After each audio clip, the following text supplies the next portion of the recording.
السلام عليكم ورحمة الله وبركاته. حياكم الله جميعا.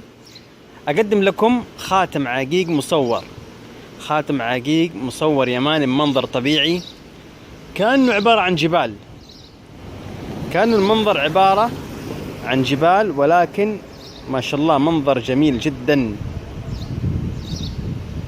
حوريكم الفصل على ضوء الشمس حتى تكون بالنسبة لكم الرؤية واضحة تماما.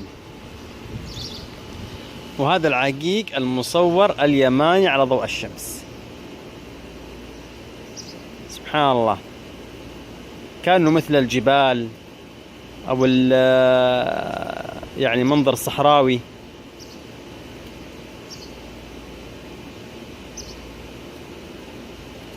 جميل جدا ما شاء الله تبارك الله. عقيق مصور يماني طبيعي 100%.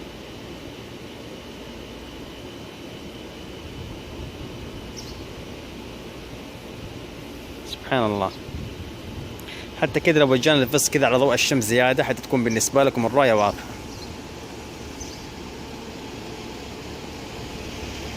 عقيق مصور يماني طبيعي 100%.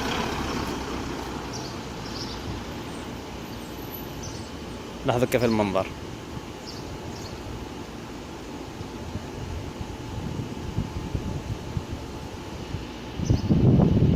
أسأل الله سبحانه وتعالى أن يحفظكم ربي ويبارك فيكم وييسر أمركم وينور طريقكم. اللهم آمين آمين آمين.